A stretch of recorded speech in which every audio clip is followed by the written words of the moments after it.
Hello, everybody. Welcome into a Wednesday edition of the Computer America Show. Both hours tonight, our special guest, Computer America correspondent and consumer electronics expert Sandy Berger is here with us for both hours. Sandy is going to be doing reviews from several different items, including the new iPhone 6 Plus and the Samsung Galaxy Note 4. We've got a number of things we're going to be talking about in tonight's show. So sit back, relax, enjoy the program. We'll be starting in about a minute.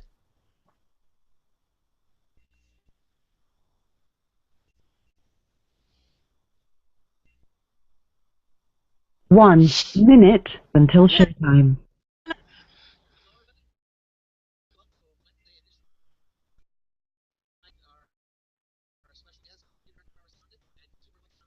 Why am I hearing that as an echo?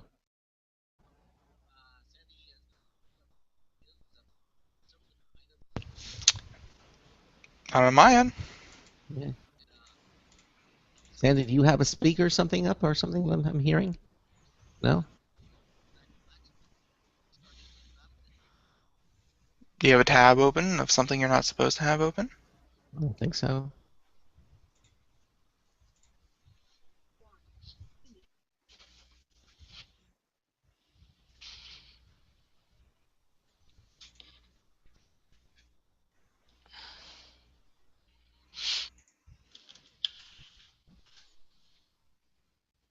Your show will go live in 5 seconds. 4, 3, Get on to AIM, 2, Ben. AIM. 1.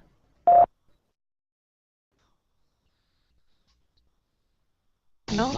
Broadcasting live. It's America's longest-running national radio talk show on computers, Computer America, hosted by national columnist Craig Grossman. Look for Craig's weekly column in your favorite newspaper. This show is being beamed nationwide at ComputerAmerica.com. Keep it here for technology news, computer products, guest interviews, and your phone calls. You're listening to Computer America. Hello and welcome into the Computer America Show. It's the nation's longest-running, nationally syndicated radio talk show on computers. Computer America is heard around the world and coast to coast. And I'm your host, Craig Crossman. And I'm your co-host, Ben. And it is Wednesday edition of the Computer America Show. I guess that means it's Hump Day. And you know, it's interesting because there's a CNN story talking about landing the satellite on a comet, Rosetta, the comet chaser, and it's on there. The article says that holy crap, even William Shatner was impressed.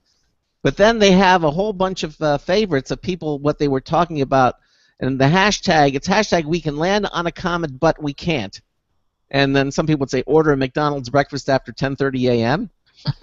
Okay. Yeah, that's true. That's true. We can land on a comet, but we can't deport Justin Bieber back to Canada. Okay. Oh, that's mean. We can land on a comet, but we can't go 30 seconds without looking at our smartphones. Okay. See, now here, and I get like those are funny. You know, we can't do that. But here's the great thing about this was the Rosetta mission. You know, Craig actually sent you the GIF of what the flight path looked like, where it actually did 4 slingshots around the Earth. You know, did a couple of orbits. You know, intercepted a couple of other planets and other and other comets. This thing has been en route for 10 years. Wow. 10 years. So that means, you know, Justin Bieber, he was like 9 when this thing was going off. But you didn't leave me my favorite one. The reason I was reading this is that one guy says we can land on a comet, but we can't stop saying hump day on Wednesdays. Well, that's an affliction. Yeah. That's an affliction. It's not, you know. Of course, we can land on a comet, but we can't type more than 140 characters. I guess they're talking about Twitter. Yeah, exactly. And of course, we can land on a comet, but we can't use apostrophes in hashtags. You know, that's it. Well, I mean, it's an impressive thing. I have it recorded on my DVR. The Science Channel actually did a whole live thing on it, or at least I heard it was live. I haven't seen it yet. I have a DVR of them actually landing on it. So you know, I'm going to compare it to landing on the moon when they had the telecast of that.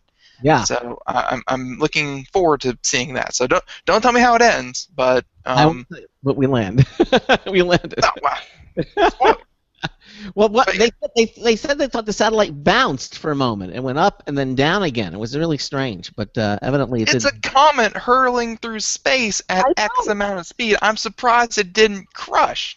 I'm surprised they even made it there. It's amazing. I know. It's Massive crazy. technology. Hey, as I said, we got a great show planned for you, and we've got Sandy Berger here. So let me introduce Sandy right now. I know she's awaiting patiently in the wings. She's a consumer electronics expert, well versed in things like printers, cell phones, and digital cameras and other devices. Her website is CompuKiss.com. And Sandy is one of our Computer America correspondents who appears here on the show on a monthly basis. Sandy, welcome into Computer America. How are you? I'm doing well. Good to be here, Craig. Yeah, so glad to have you here. I know last month we missed you. You weren't here last month, but we're so glad to have you back. And I know it's been very busy for you. And yeah, we're glad to have you here. Star Fortress said that the satellite bounced twice on the surface. That's what I read. It bounced, but it did make it. Someone must have missed like a degree in the force that it would have taken to land on the thing. So they put too many zeros in all their math equations. Okay. So I guess it landed too hard. Okay. Well, I'm assuming the comet is not made out of trampolines, so that'd be a math error. Exactly.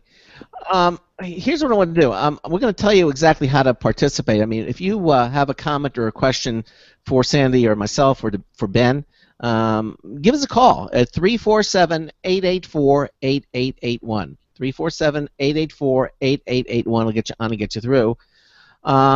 Email is live, L-I-V-E, at computeramerica.com. You can also join us in our live interactive IRC chat room. From our homepage at computeramerica.com, you'll see it says Interact with the show. It's also under the Interact pull-down menu. It says Chat and Live Video. Just click that button or select the Live Chat and Video option. You'll see the chat room entry, a form screen. It just asks for a nickname. That's the name you'll be known by when you go in there. A couple of blocks down, you'll see the captcha code, which is either a number or a couple of words. You have to put that in, and that just validates that you're a live human being and not a robot. And click the connect button, and your browser will move you into the chat room. Also, for your convenience, there's a button further down that says click for IRC clients. That'll take you to our free software page. A lot of interesting things on that page, by the way. But at the bottom, you'll see different plugins. We have like 3 different plugins: Chatzilla, and HexChat, and IRC Chat. What they are, these plugins format the chat room to a more visually pleasing view. In other words, it puts the chat room in its own window. It colorizes the text, so it's nicer to see, and it's completely optional. You don't have to use it, but if you're going to be a frequent chat room visitor, you should probably put one of those plugins in. The other thing, sharing that same page is our live Computer America video streaming page. Here you can watch myself and Ben, my co-host, and you can also sometimes watch our guest, Sandy Berger. You can see here there tonight. And sometimes if we want to show a particular screen, we'll even put those screens up so you can watch that as well. So that's basically how you interact with our show. Now, the other things that we do here with Sandy, it's kind of interesting. Go to our show notes page. That's the button right there, and you'll see today's show, which is November the 12th. And you'll see Sandy's there, and we have a link to her website, CompuKiss.com, and some of the topics we're going to be talking about. But right beneath that paragraph, there's a thing that says Cheat Notes. And if you click that, it'll open up a Google Docs document where you not only can see what we're talking about, you can see pictures about what we're talking about, you can see, most importantly, website links to the things that we're going to be talking about. So you can literally be truly interactive with us here on the broadcast, and you can see all this information. We make that available to you so you can follow along. The other thing I want to say about Sandy is that she's our consumer electronics expert, and we have her here for a reason. One of the really things I like about her is that she dresses well, and also the other thing is that when she talks about a product or service or whatever she's reporting on, she'll not only report about it, she's going to tell you whether she likes it or not. She's not being paid to do a puff piece on these things. She's going to give you her honest opinion about these products. So if she likes it, she'll tell you that she likes it and why. And if she doesn't like it, she'll tell you that too and the reasons why. So you're going to really get the scoop from her on all the things that we discuss here on the Computer America Show. So that said, I think we're just going to start right out, Sandy. And the first thing I understand is that you got a hold of an iPhone 6 Plus to play with, huh? I did. Let me see. Let me see. It's gold. It fills the whole screen. It's so huge. Wait, I've got a cover on it. Let me see if I can take that off. Yeah, it's a big phone. I mean, I saw an iPhone 6. Somebody showed it to me, and I thought it was the 6 Plus because it was so much bigger than my 5S. It is. Yeah, but that's a big honking phone. Okay, yeah, exactly. Now, do you like that size? Do you holding that thing up to your head? I mean, when you. I do. I have gotten used to it. I've had several other big phones like the L, and you just get used to it very quickly. You really do. And I think the major phone is, and the only reason not to get a big phone like this is if you want to keep it in your pocket all the time and it doesn't fit in your pocket. I very rarely put a. I don't have to worry about that. Exactly. So now, see, well, for me, I have to carry the phone with me, and so I put it into my shirt pocket. This is at Ben's suggestion: pants pocket, shirt pocket, because I used to have cases and stuff. But he was right. Just doing that. Technically, I recommended pants pocket. I never recommend shirt pocket. Well. A pocket is pretty much a pocket, and I put it. I'm sure, but now the iPhone 6, I probably could get away with that. It would still fit in my shirt pocket, but the 6 Plus, no way. Yeah. Well, the 6 Plus, if you wear tight jeans, you're out. I mean, so. And speaking about tight jeans, what's all this with Bendgate? That we've been hearing. Oh, I think it's really overdone. Social media is great for communications and all that, but sometimes they get far out, shall I say. I think that some of it was, where people are in the things. And tell me, anybody that puts this in their rear jean pocket and sits on it, it's got to be very uncomfortable. I mean, I can't even imagine that enough to be bendable. So I mean, I've seen the videos of it. They have YouTube videos of montages of people doing it, and I mean, it's. I feel like with a good stiff case, I think the whole problem would probably go away. Well, that's the iPhone 6, both the 6 and the 6 Plus. In my opinion, you have to have at least a small case for it, and the reason is it is slippery. I took this and I juggled it, and it went down right on the desk before I even got it totally out of the box.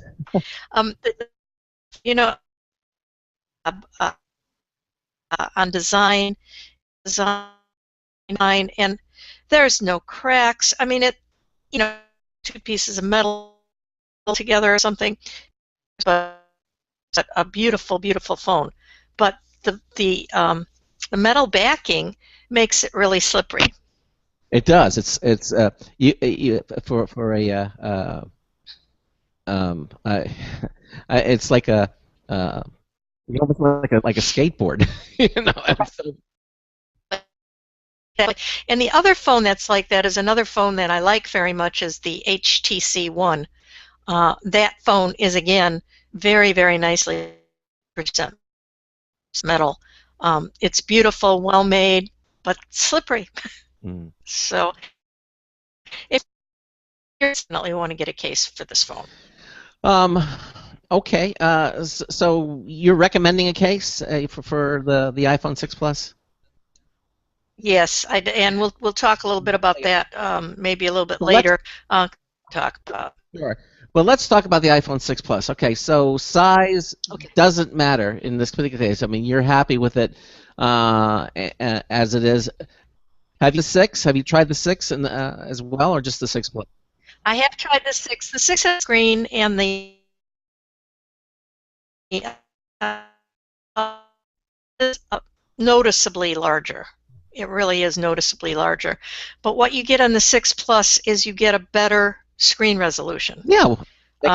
Now they both calls a Retina screen, but let me see if I have it here. Yeah, the 6 has the resolution is 750 by 1030 or 1080, and the 6 Plus is 13. Considerable difference in the, and they're both very, very thin. They're right around 7 millimeters thin.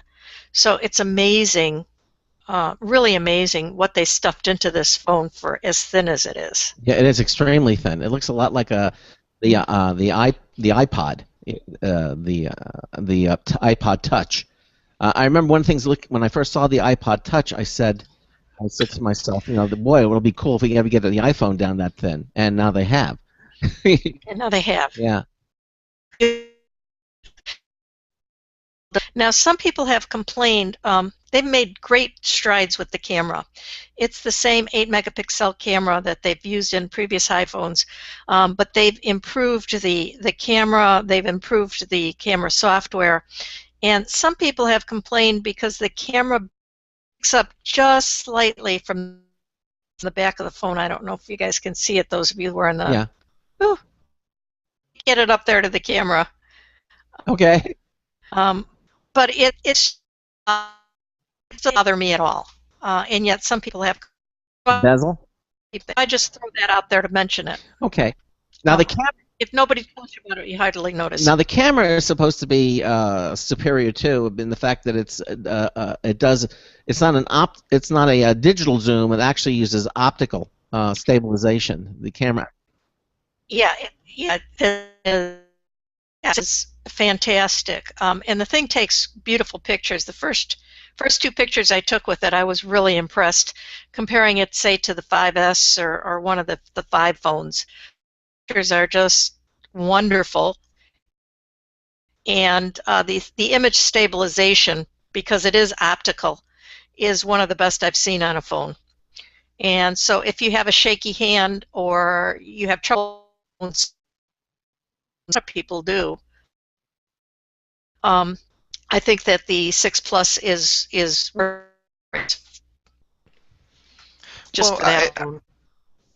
Really, just for that alone, because I mean, I have a friend with the 6 Plus, and the whole image stabilization thing.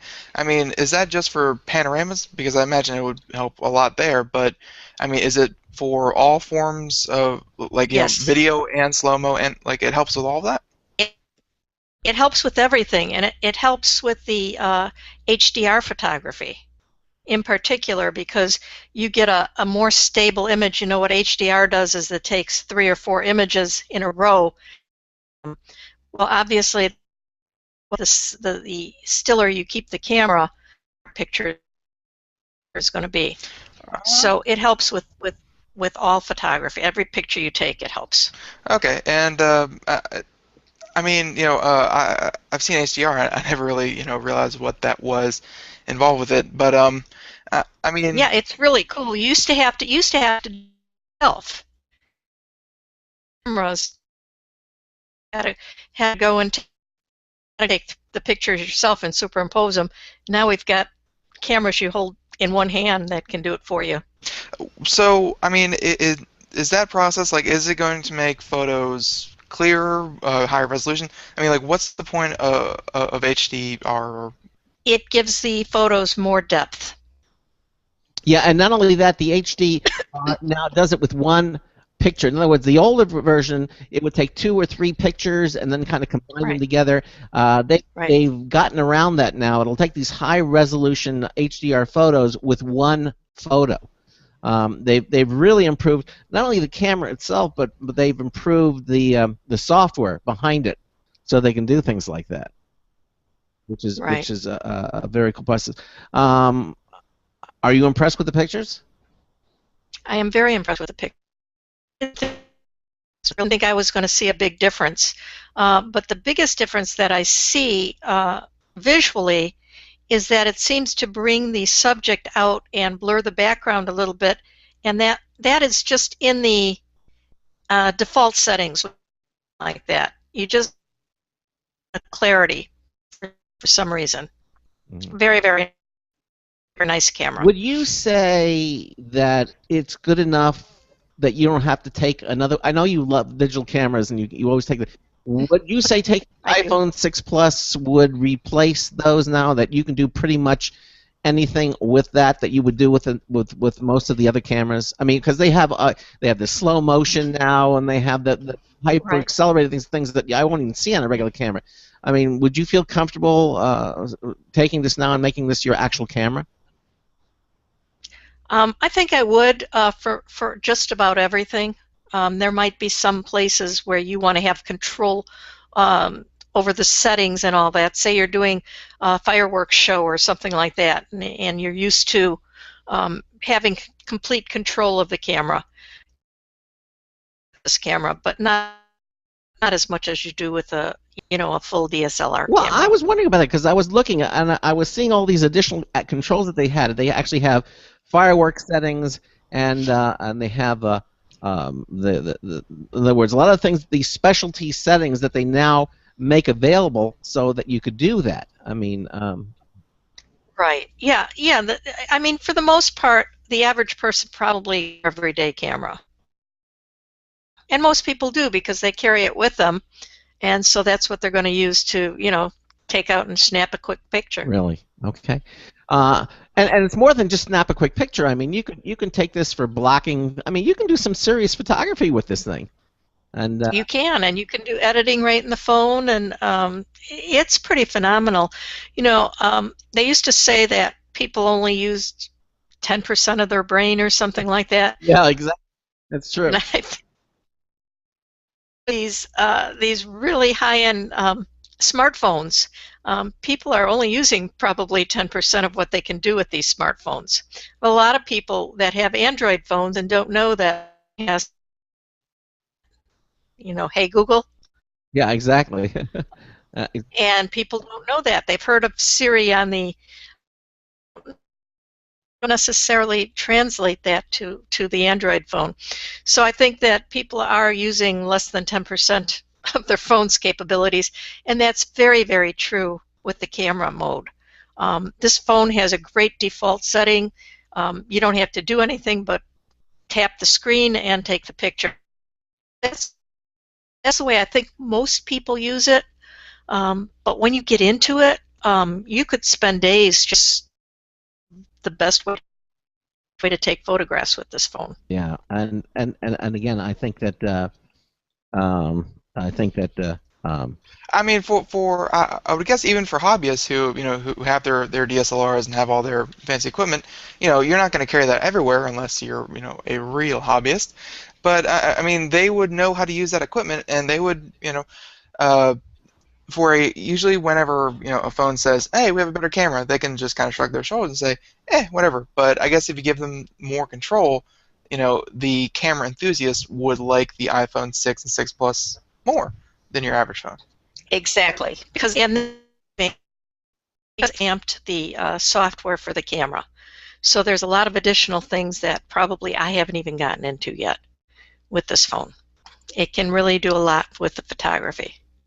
But there's other features that are really great, and the one that I am impressed with, and now I was using an Apple 5, so I didn't have the fingerprint scanner. I think Craig, you have that on your phone, right?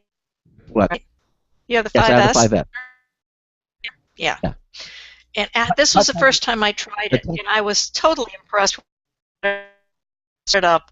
How you could do several different fingers of your fingers. You could do your husband's or wife's fingers. And it's easy to do. And I'll tell you, I did not read my fingerprint properly. Really? So. Yeah, I remember when they first came out with Touch ID, it was buggy. They had a lot of problems. It wouldn't work all the time, and so you have to do it again. And then they came up with revisions. I have actually seen Touch ID. Data places? Yeah, it wouldn't work. Now when you use Touch ID, I would say without fault, not one time has it said, "Oh, I can't read it," or you have to enter it again. Uh, um, See, mine actually does that actually kind of often, where it can't read my. But I assume it's because of the Cheetos residue. But Yeah. if you Touch ID, Do you have iOS 8 on it? yes, yes, I do. Okay, 8 point. because updated to iOS 8, they did make some changes in, I think, the Touch ID that improved it quite a bit. Do you think, and I've been using, the Touch ID since I had it, when I first got it with the iPhone 5S. Yes. Mm-hmm. Do you think it's worth going back and putting in a new thumbprint or, a new fingerprint? Well, I would definitely put a fingerprint without the Cheetos on it. I mean, you're asking for a lot here. It's Yeah, if you've been using it for a while and it's not working right, then I definitely would do that because for me it's working seamless. It does.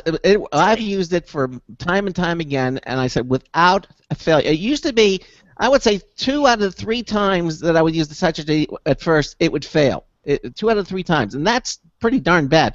And then when the iOS 8.01, and then they came out, then finally 8.1 came out, and I just got better and better. And now I've yet to have it fail once. I mean, every single time it does it, and it does it accurately. And not only by putting my finger, maybe I'll put my finger slightly skewed. I'll put more of the finger tip than the finger, But I've done a scan for it, and it doesn't miss. It does not. Yeah, it's been phenomenal. It really has. I've been terribly impressed with it, especially after having used some of I think the Galaxy 5S or S5. The 5S. S5, yeah, for the Galaxy. It has a fingerprint reader on it, and I find that a lot buggier than the Apple. The Apple. Yeah. Really well, I haven't tried the S5, but I've just tried the iPhone product. But I'm admitting, I said when it first came out, it was pretty buggy. I mean, it was cool, it was great, but it was buggy, So yeah. So it's nice to see that they have improved it, and obviously with the new Apple Pay now, which is going to use the Touch ID. We're seeing integration. Have you had a chance to play around with the Apple Pay because you have the near-field communications built into the phone? Right. That's also very, very cool. The cool thing about that is that you don't have to get up the app. Like on like if you went to Starbucks with your phone, your older phone, and you had a Starbucks card, you'd have to get up the app and it would deduct the amount or whatever. But with this, it automatically, when you come near that machine, it automatically turns it on, and if you touch it to the machine or put it close enough to the machine, it'll automatically make the payment. A choice, though, if you have more than one credit card in there, there's a default card, or you can change it before you actually pay. But and most of the time, you're going to be using a default card anyway, so you never have to pull out anything out of your pocket. And of course, the beauty of Apple Pay is that it's supposed to be extremely secure. They're using a tokenization type thing, and what that means is that it's a one-time code when you purchase something. So they're never transmitting your name, your credit card number, or any of your information. And that's where the break-ins, as Craig knows,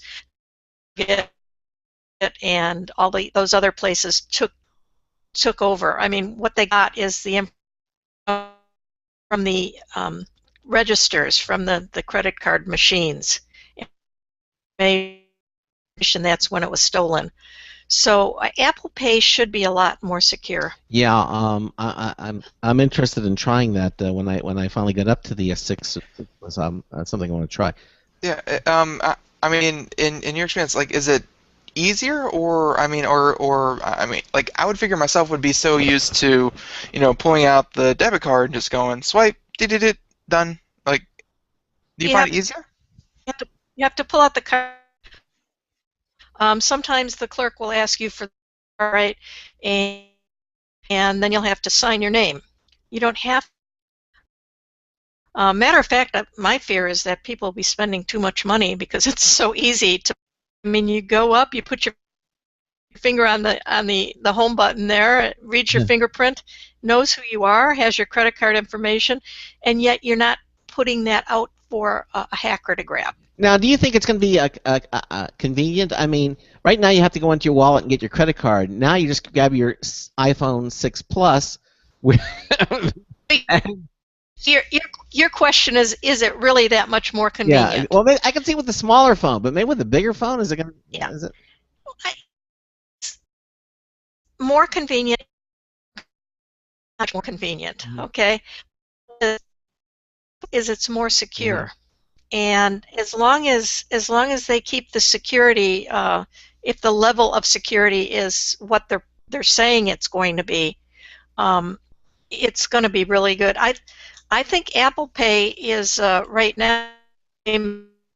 The concurrent C. Had you guys talked about that? No, I don't believe so. No. Okay, current C is what it is. Is the competitor for Apple Pay. Right. Right.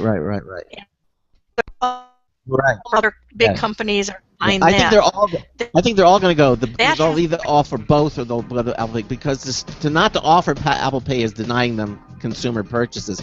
Sandy, we're at the bottom of the hour break, and we're going to take a quick break, and then we'll continue on with this.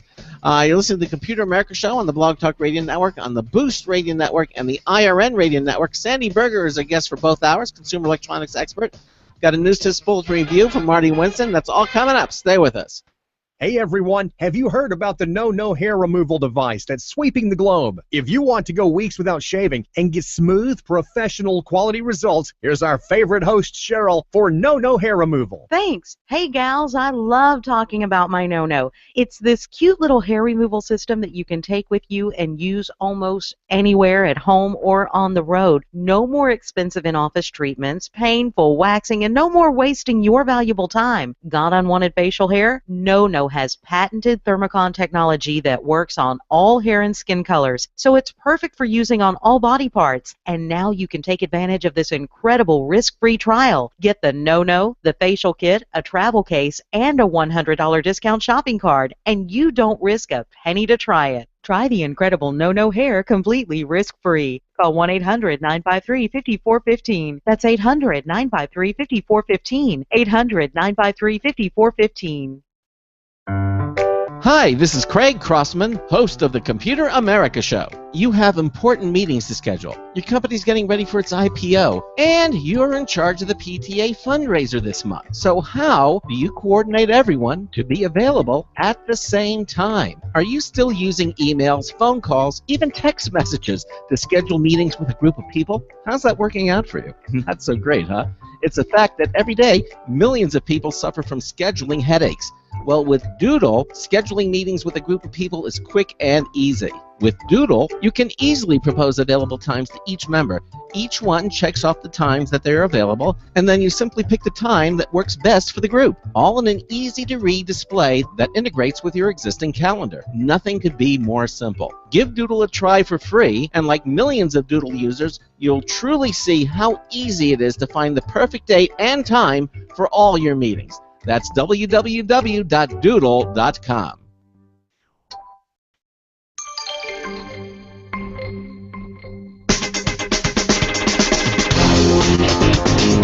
Howdy doody, it's Marty Winston with a News Tips Bulletin Review for Computer America. This time, the GE Jasco and Brighton Lantern. It has the familiar profile of many earlier kerosene, white gas, or electric lanterns, but just about everything except the look shows major updates. It runs on 4 D cells in the base, cycles top-down through 3 brightness levels as you press its single switch, and the handle loop has a detachment point, so you can, for example, hang it from a branch or hook it on a bar. Optics here are simple but clever and effective. A central conical emitter. That emitter housing is surrounded by a translucent diffuser shaped something like a snow cone. Now, both of these are surrounded by a transparent lantern jar, but capped with a reflective disc. As a result, the light distribution radially is even and omnidirectional. for the broad brightness ring of direct light shine. Well, the top disc is reflecting a useful amount of light toward the downside, sending it downward to help you see what's around your feet and your path. At full brightness, 350 lumens, the set of alkaline D cells is rated to last 45 hours. At low brightness, make that 180 hours. Bottom line, the GE Jasco and Brighton LED lantern is a great asset for days of light delivery using easy-to-find batteries with a shelf life measured in years. This is Marty Winston with a News Tips Bulletin Review for Computer America. Welcome back to the Computer America Show. 33 minutes past the hour. Thank you, Marty Winston, for that. Relatively green product, which we always like here. We like green. You like green. We're very big into green. Very much so. Yes, I like red too, or blue. Oh, actually, blue is it, but green is nice. Well, green and red, then you're getting the holiday territory, and it's still so soon, but it's going anywhere, and holiday stuff is already going up. Yeah, I mean, we went to the mall the other day. When we went to see Interstellar, we stopped at the mall, and there was a big thing in the mall with the Santa sitting in there already holding a large turkey. Really? No, he wasn't holding the. I said he might as well have been holding a live turkey, but he was there, way in advance. I think people around here are trying to be sneaky about it. Like they're putting up the ribbons and the bows and stuff like that, and they're all red and green and festive, but they aren't putting up snow or Christmas lights. They're just putting up ribbons. It's like, we know what those ribbons mean. You're not being sneaky. Anyway, we have Sandy Berger here, and we're talking right now about the iPhone 6 Plus that she's had. How long have you had it for? About a couple of weeks? Couple of weeks. Mm-hmm. Yeah, a couple of weeks, and more than enough time to assess some of the features. And we're just kind of talking about some of the things that she's been doing with it, and getting some feedback from Sandy on it. We've talked about the camera aspect. We've talked about the near-field communications, the Touch ID, the larger screen, of course. And some of the special features they had in the camera. What about, I understand also that with the 6 Plus, in certain areas you can rotate it from portrait to landscape, and it will actually give you more room. But only if you have the 6 Plus. Have you noticed that too? Yes, I have. A bigger screen, obviously, having the additional display quality up for easier if you want to watch movies or do anything like that. Yeah. And just to go back to what a great job that Apple has done with Apple Pay. Got everybody lined up and ready to go before they actually made the announcement. So they have MasterCard, Visa, American Express, the three majors history, and they have a lot of the major banks, Bank America and I think USAA have signed up for it, and that's extremely important. Now, some people buy the phone and think that use any credit card at all with Apple Pay, and that's not true. Oh, really? If you have no. So if you have a MasterCard that, from a particular bank, it has to be a MasterCard from Bank of America, or can it be any MasterCard? It has to be a MasterCard from ports Apple Pay. Okay. Okay. So I bank at a smaller bank. I have a Visa card, but I cannot use it for Apple Pay. Now my bigger bank I can use. Really? Yes. You think that the other banks eventually all going to come aboard and I think that they will. I think, like you, they'd be turning down customers if they weren't. You're probably aware of this, but sometime in 2015, there's ability for credit card fraud. Right now, Visa, MasterCard, American Express are paying a lot of it, but that is going to be transferred to the merchants. So when the merchants are really on the line for credit card fraud, they're going to implement cards with chip pay, various things that are much more secure. They're going to have to. Well, I mean, and I believe the reason they called it Apple Pay instead of iPay is actually because they plan on on expanding it to Android phones eventually. I mean, no one in the whole paying process of bank, debit card, user, store, no one wants to be the weak link in terms of security. And I think Right. at the end of the day, if the weakest link is you and you not misplacing your card, then everybody wins. Right. Exactly. And obviously with Apple Pay, you've got your fingerprint, so you've got some, uh, which you have the identification, and then if you do lose your phone, there's the Find My Phone, which they turn it off, so that even if fingerprint and your information, they still couldn't use it. Really, exactly.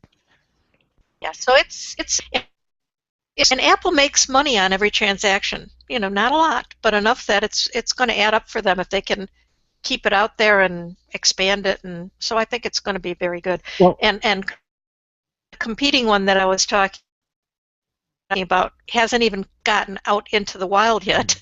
They're still in testing, and it's already gotten hacked. Whoa, wait. The name is Currency? Currency. Capital C. So it sounds just like Currency. Okay. Yeah. And when you say it already got hacked, I mean, is this like an Apple Pay clone, or is this just like a near-field communication knockoff? It is neither. It is something that was, I think, started by Walmart and in a few big groups like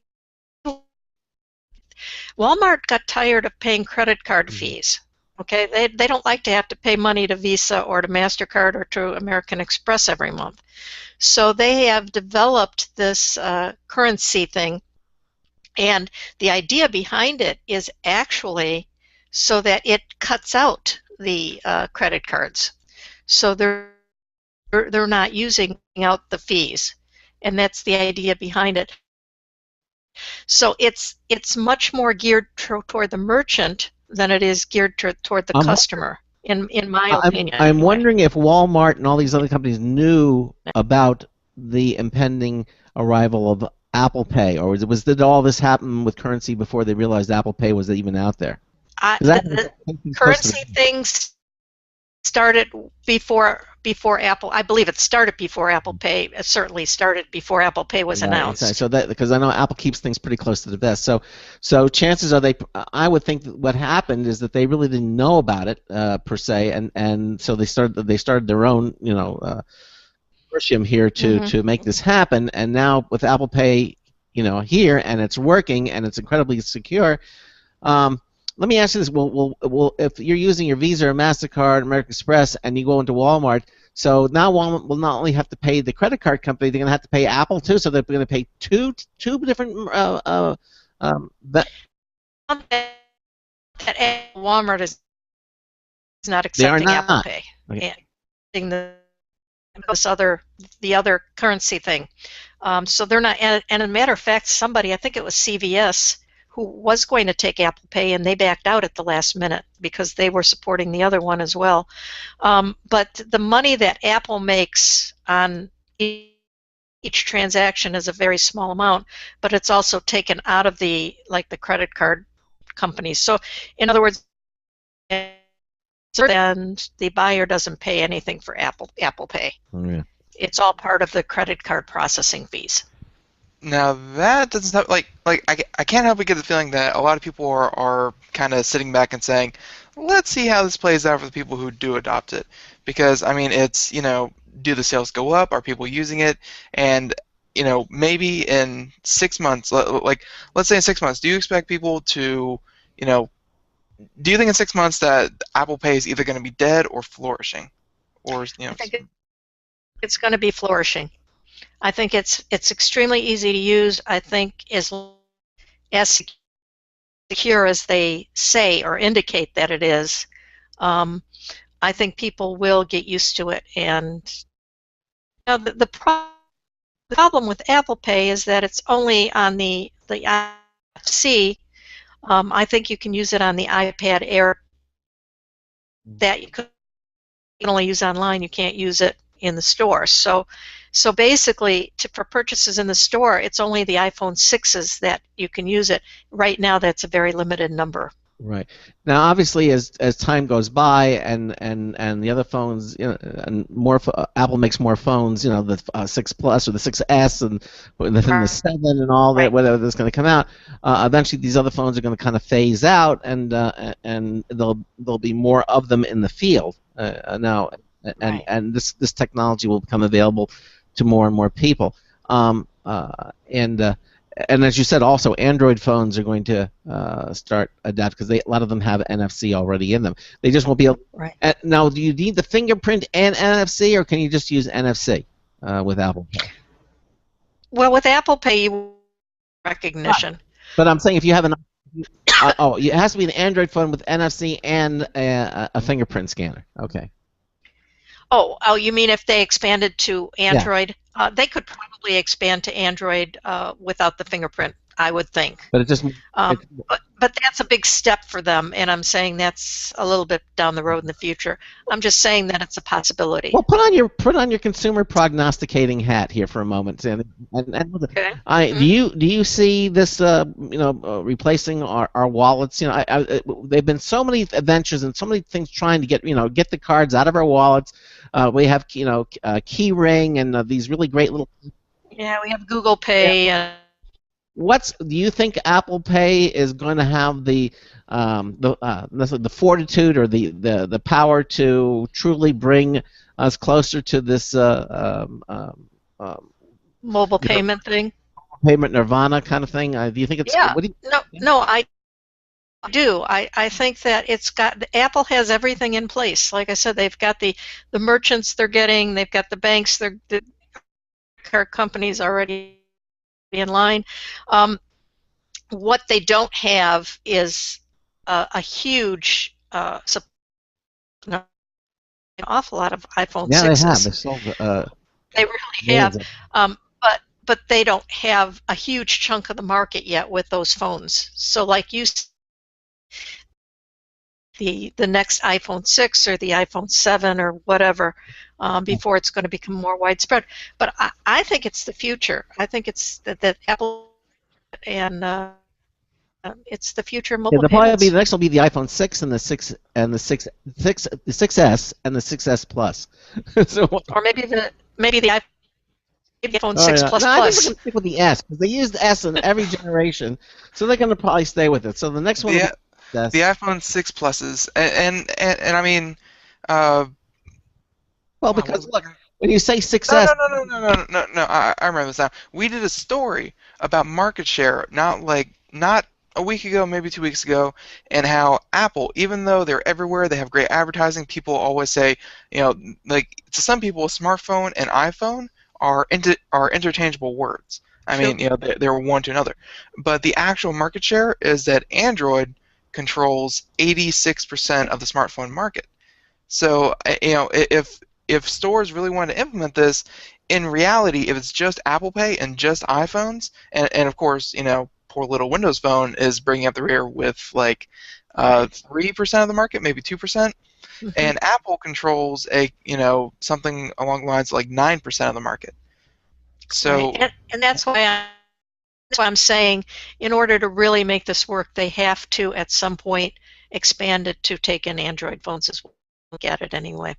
Now, and here's the other thing, and I'm looking at some of the comments in the chat room.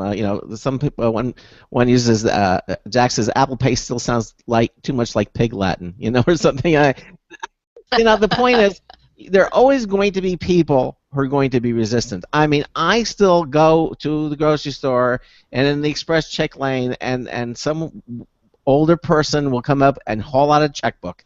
They don't use the card, they don't use the scanner. They'll still want to write a check, and they have to. It takes the time to do that, and I kind of go, okay, and then. And Craig's always in a hurry. Always in a hurry. But, the point is, I think they're going to be people resistant no matter what, at least for the next maybe generation or two, till that generation kind of dies out, and And I think then at that point, people who have been raised with technology such as Ben, and I was about to say, I think I'm the only one not of that generation in this particular conversation. I'm sorry, but that's well, look at how fast certain things have caught on. There are still people, like you say, that will write a check in line.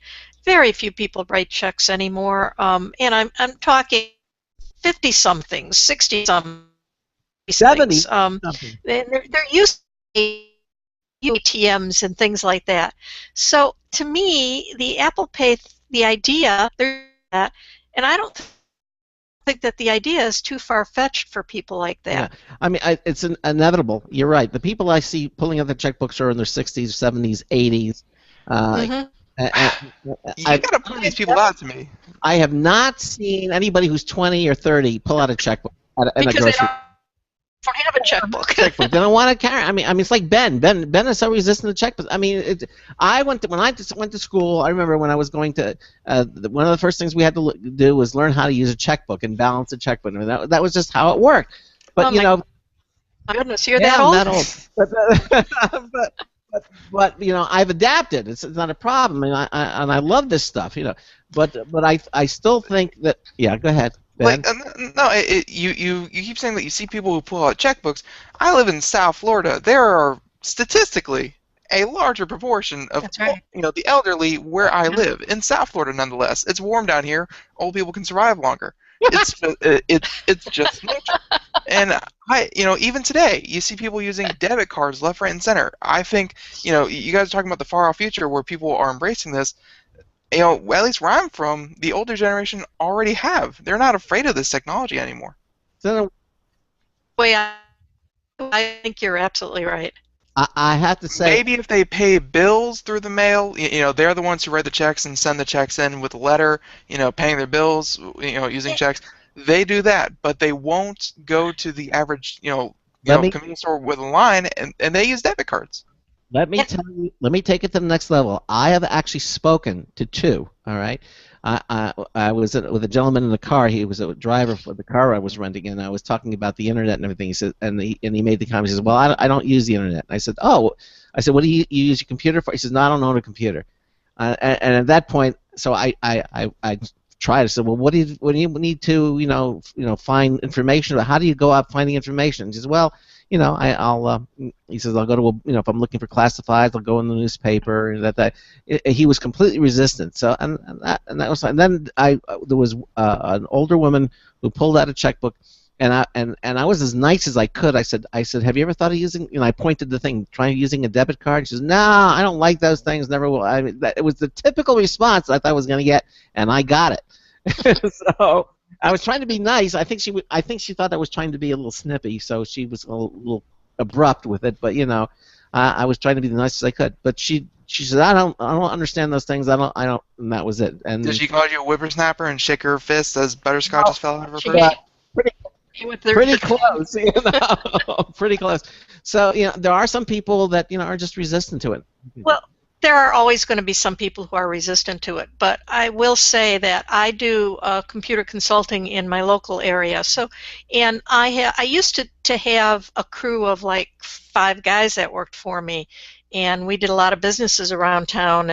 And after, I guess in the last few years I've cut way back. I don't want to do all the server stuff and all that businesses have, so I focus now, mainly I get calls from individuals, and I go out and help people with their computer problems. I am amazed at how many people in their 60s, 70s, and 80s banking online. Yeah. And habits and things like that. They're not writing checks. That's good to hear. That's good. Jack in the chat room says, "I just pay with empty soda bottles." All right. But you're right. I mean, I see most people are pulling out some sort of a card and they're using the scanners and stuff. But it's been a long trail. I mean, I remember when the first ATMs came out in Florida. I mean, they would call them the green machines, and I remember them. And I thought it was wonderful. You could actually get cash and do limited transactions, but you could do it, without having to go to the bank.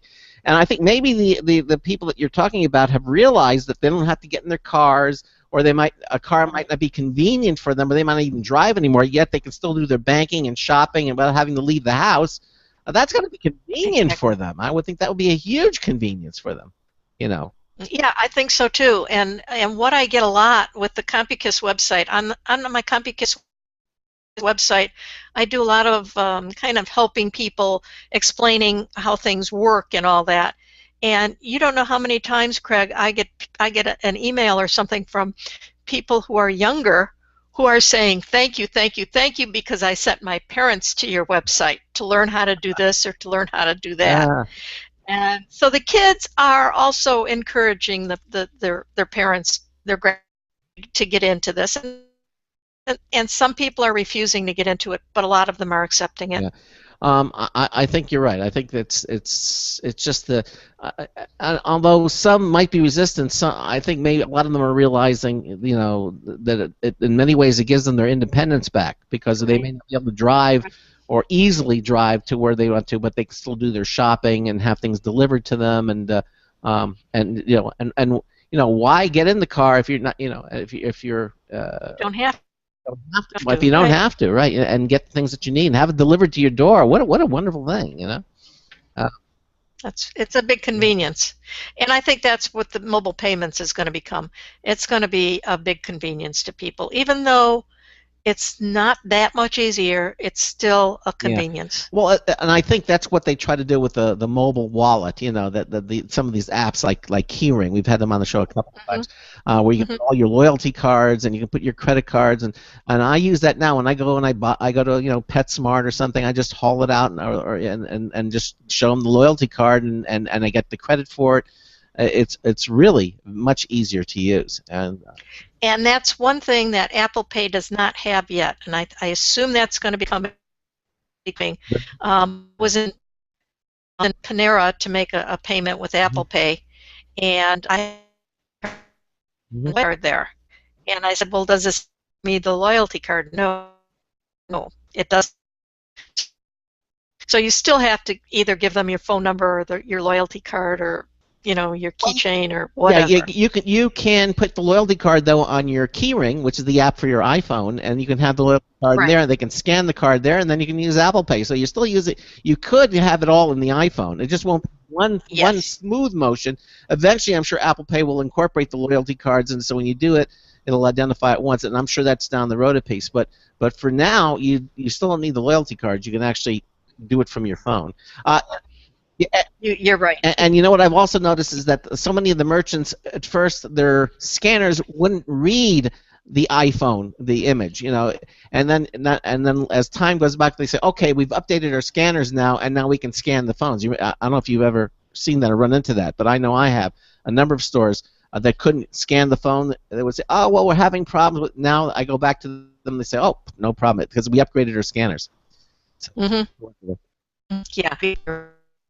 Equipment because of this thing that's happening next year, where they don't want to be liable for any loss. Exactly. So that all works for us, the consumers, doesn't it? It's all good, especially when we don't have to pay any additional fees. You can't go wrong with it. All right. So one thing about the Apple phones that I have to say, it still aggravates me that an iPhone cannot have removable storage card, because you're paying through the nose for additional memory when you buy the phone. And the other thing, of course, is removable battery.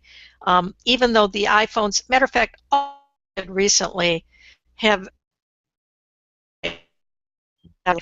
but sometimes it would be nice to be able to change out the battery if you're a real heavy battery in 2 years. You think Apple's going to finally take the pitch and make interchangeable batteries and SD cards, or you think that's never going to happen with Apple?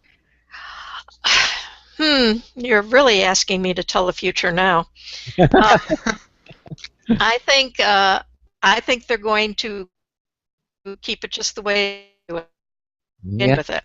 I mean, you know, other people are selling phones, I'm sure, because people like the removable battery and the storage card and all that. And there are people that will not buy an iPhone because of that.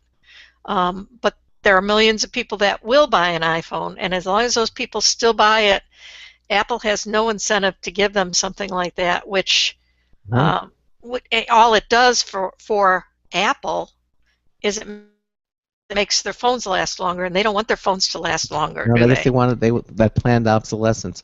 They want you to run out of storage space, and they want you to run out of battery power. And well, the first hour is almost is gone, and we have really, that's good. So we want to move on to the next hour. We're going to be talking about the Samsung Note 4. We're going to talk about some really cool cases that Sandy has found for that. Interesting Bluetooth speaker that changes color. Some of the topics we're going to talk about is Google Inbox and taking selfies. These are some of the stories we're going to be doing in hour 2 with Sandy Berger. In the meantime, you're listening to the Computer America Show on the Blog Talk Radio Network, the Boost Radio Network, and the IRN Radio Network. Don't forget, all of our contests are up too. If you haven't entered in our contest, you need to do so. We made it really simple now. If you go to the Logitech contest under a contest page, you'll see the 3 great prizes, but it's a registration form. We have an official Computer America contest entry form now. You don't no more emails. You can just enter in right on that page. We've got our 3rd place, 2nd place, our grand prize, which is the new Logitech X300 mobile wireless stereo speaker, valued at $70. That's our Logitech contest. Entered that. And also we have our show reminder winner of the week. Every Friday from that list of subscriber names, we draw a winning name to win the Logitech T650 rechargeable glass touchpad. That's valued at $80. So some great prizes. Enter in all of our contests at Computer America. They're all private. They're all free. We don't give your contact info to anyone unless you're a winner, and we'll give that to them so they can mail you your prize. Enter in all of our contests at Computer America. You'll have a lot of fun doing it, and who knows, you might win something really nice. Hour 2 coming up with more from Sandy Berger. You're listening to the Computer America Show. Stay with us. We'll be right back.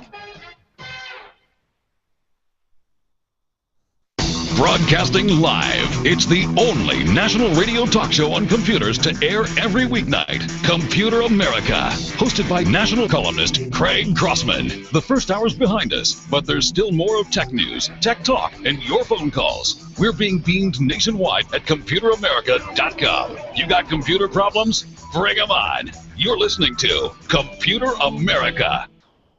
Computers run the world, and we run computers. Call us or send us an email to live@computeramerica.com. Hello and welcome into hour 2 of the nation's longest-running, nationally syndicated radio talk show on computers. This is the Computer America Show, and I'm your host, Craig Crossman. And I'm your co-host, Ben. And we continue on with Sandy Berger. She is our consumer electronics expert. Wise in all things electronics. And again, if you want to give us a call or anything we're talking about tonight, certainly love to hear from you. 347-884-8881. That's 347-884-8881. I'll get you on and get you through. Email is live, L-I-V-E, at computeramerica.com. Our chat room up and ready as well. Just go to our chat room page.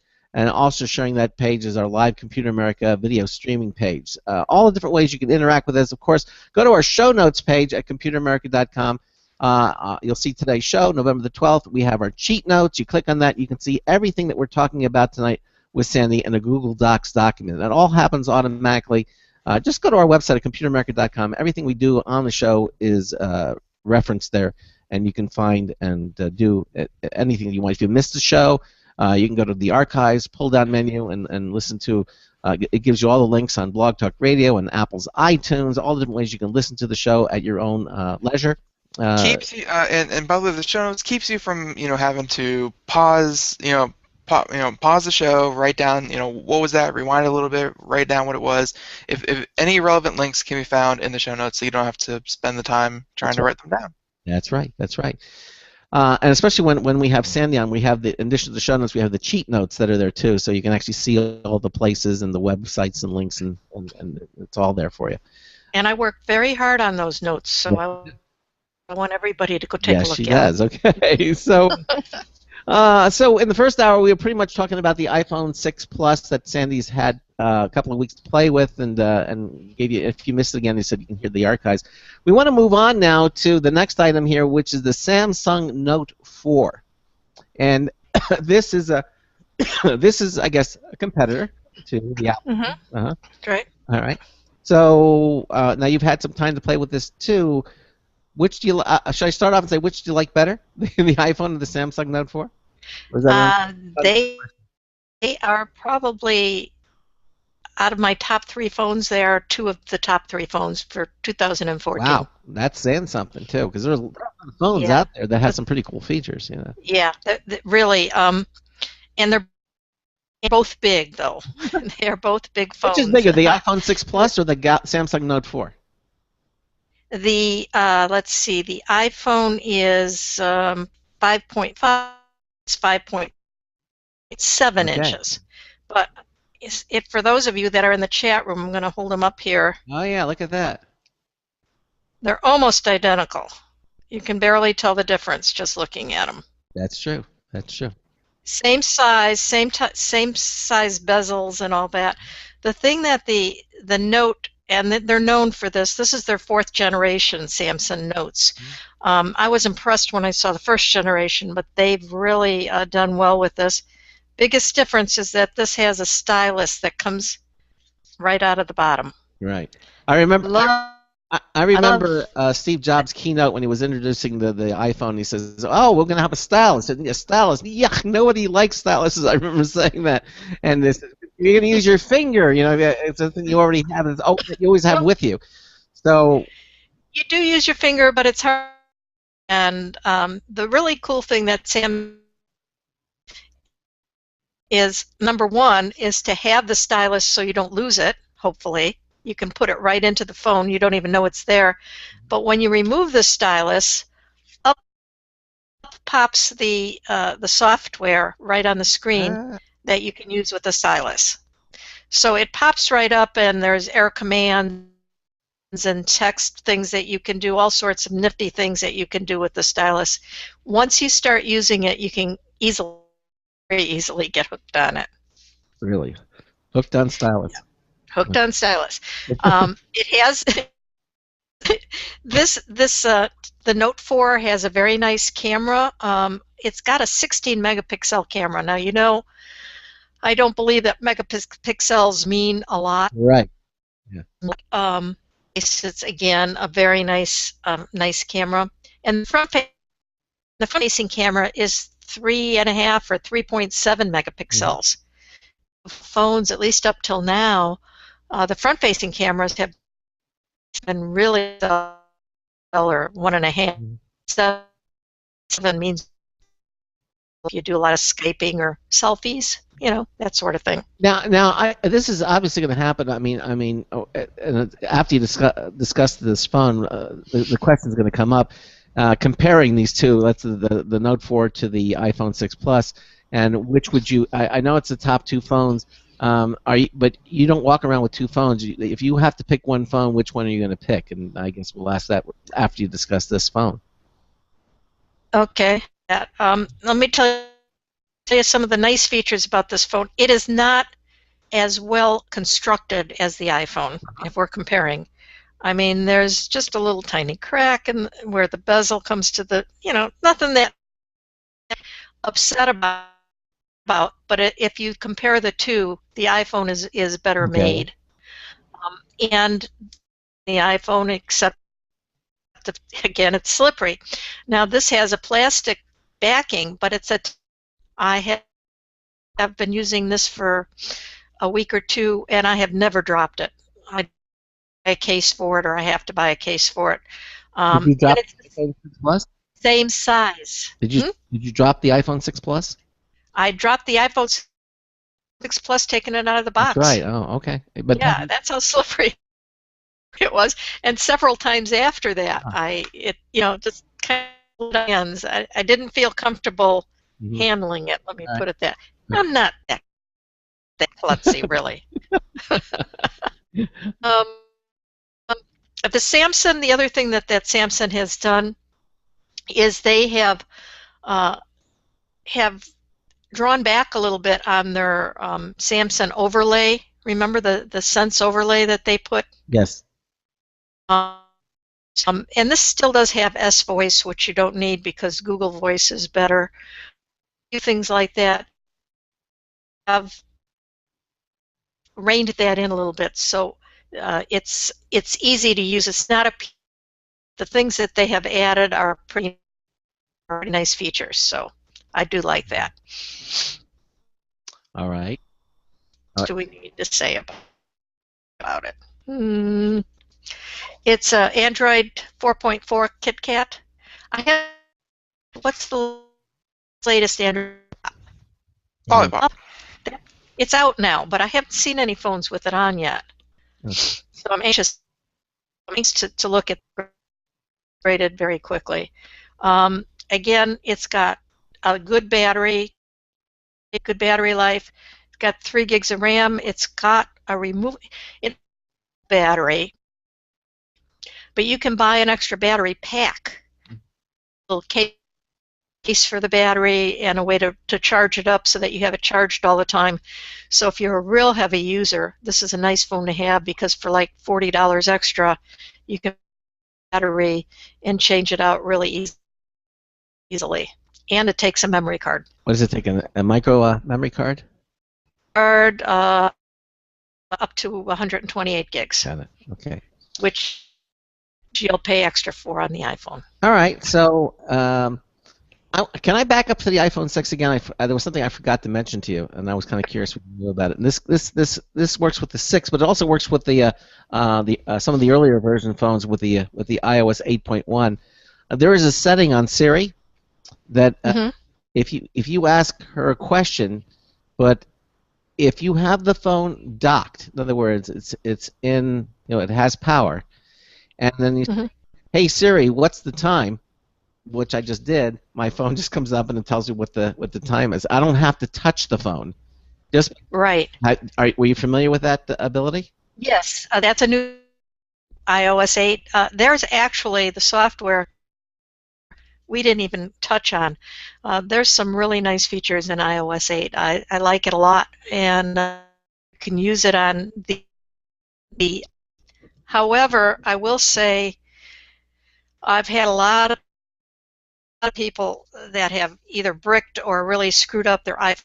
Now, Apple says that you can put iOS 8 on iPhone 4, and I'm saying don't try it because the 4 or 4S? It slows.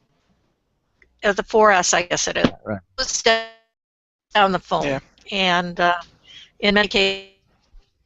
Yeah, there was a video that actually came out where usually whenever these big new releases patches come out, releases, people go on and they release videos, and this one that I saw had all the original all the iPhones, and they put 8.1 on it, and they showed like the load time of apps, load time of pressing the power button, and pretty much everything before the iPhone 5, everything was pretty much slower with the iPhone, right. 8.1. Right. So older definitely. Anybody put it on those phones? Yeah. Okay. Right. Actually, though, now that you mention it, I've been noticing it as well, but I didn't realize it was a feature of 8.1, which is if the phone is connected to a power source, like normally it, like the screen goes dim and then it goes dark and then you have to log back in, with the thing. If it's connected to a power source, it won't, go dim, or it'll go dim, but it won't log it, it won't log out. It'll stay in one continuous session. Is that what you have to turn on the settings, or it just does that now? Personally, it just started happening with 8.1. Like I didn't turn anything on. I think that default. The other thing that's turned on by default, which I didn't know about until I got the iPhone 6, is that if you're on the same network, on the same Wi-Fi network, you have Air that has 8.1 on it. You can. Or the iPhone. With Yosemite, you mean? No. Yes, you can do it with Yosemite, but I'm saying you don't have to. Just the iPad. Yeah. I had the iPad. I updated it to 8.1. I got the iPhone 6, and I put them both on my Wi-Fi network at home, and when the phone rang, not only did the phone ring, but the iPad rang. that was that. And that surprised me because I had not read about that. Yeah. So not only can you, iPad has a funny kind of bong bong bong bong bong ringing, and so I opened up the iPad, and sure enough, you can answer a call, you can talk through the mic, you can do whatever you want. And yes, Craig, you're right. If you have Yosemite on the iMac, you can do the same with that. Yeah. That's part of Apple's effort to integrate all these iDevices. So literally, you can answer the phone or transfer information from one to another and kind of pick up where you left off, literally. So the whole experience using these devices is fairly seamless. It's seamless. It's effortless. And Apple has, again, done a genius thing because they're encouraging people to buy an iPad to go with your iPhone to go with your iMac. Yeah, exactly. Yeah. Really nice stuff.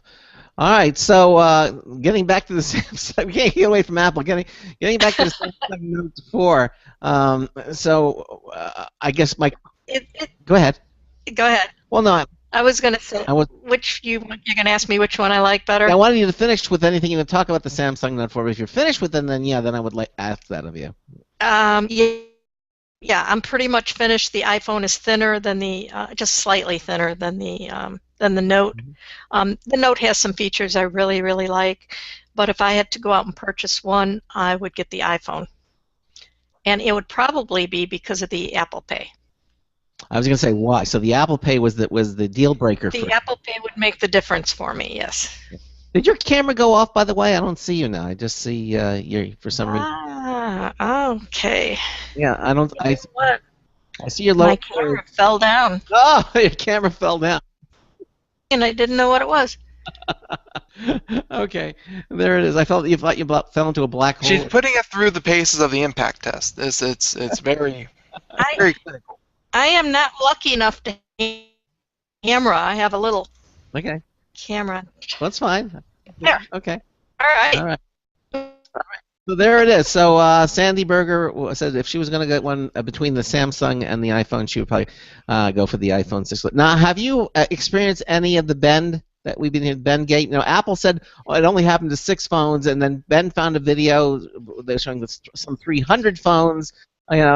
And so we don't what's going. And Apple's not commenting one way. Is your phone? Can you rock it now on the table, or is it still running flat?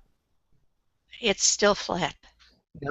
I rear pocket because, like I said, it would be very uncomfortable to sit on this phone. That there is a slight, there is a place on the phone, and if you look at all the videos, you see that there's a place on the phone that it's susceptible to bending, and that's what people are doing. They're trying to bend it. I see no reason to try to bend a beautiful phone. Yeah, and I tell you, I know my 5S, I couldn't bend that if I tried. That is a really hard phone. But the 6, because it's so thin. It is thin, but it has no flex in it. I mean, if you try without putting a lot of pressure on it, you're trying to move it. It doesn't move. Got it. It doesn't bend. All right. Well, if you want to protect your iPhone 6 or 6 Plus, I understand that you found a really nice case for it too. Well, I did. And the thing about this case is it's by the company is called Spigen. Oh. It's called an air cushion case, and it's $15 on Amazon. But the reason I looked at this case was because I'll hold it up again, and you can see that I got a gold one. Well, it looks blue on the camera, but it is the case is about the sides are gold, the same as the iPhone, and the back is clear, so you can see the gold through it, which is kind of neat. Now, this particular case has rubberized ends, corners, but it doesn't give you a lot of protection at all. So then what is it?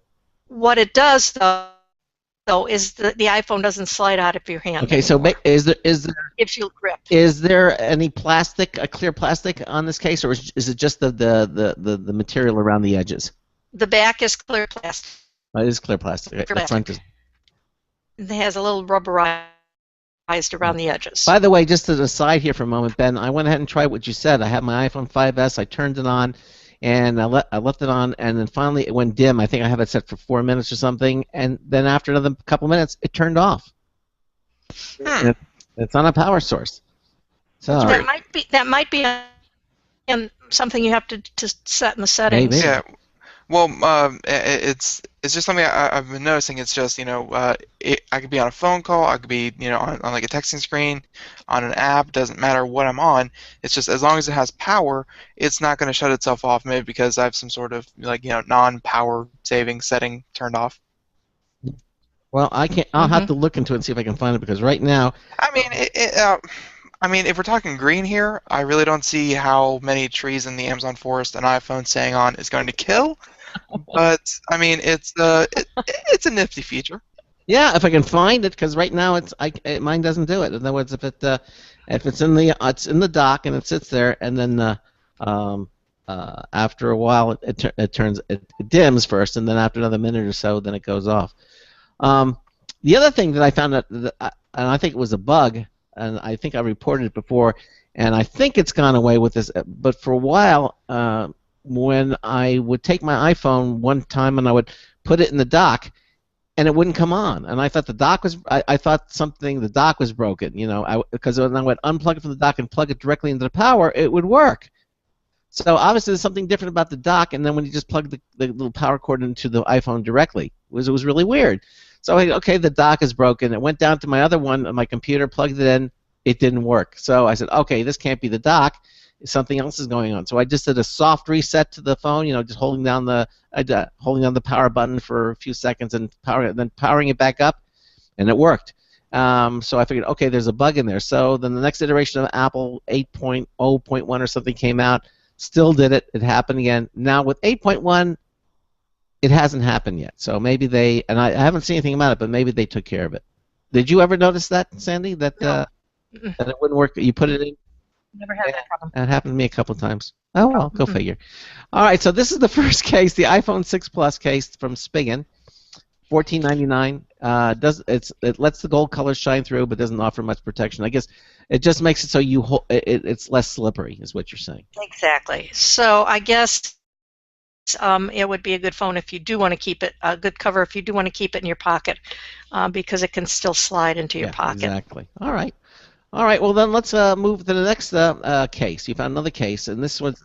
Yeah, the next case is from a company called LK, and they have a large variety of cases. This happens to be a leather case that flips open. So let's see if anybody is watching, you can see.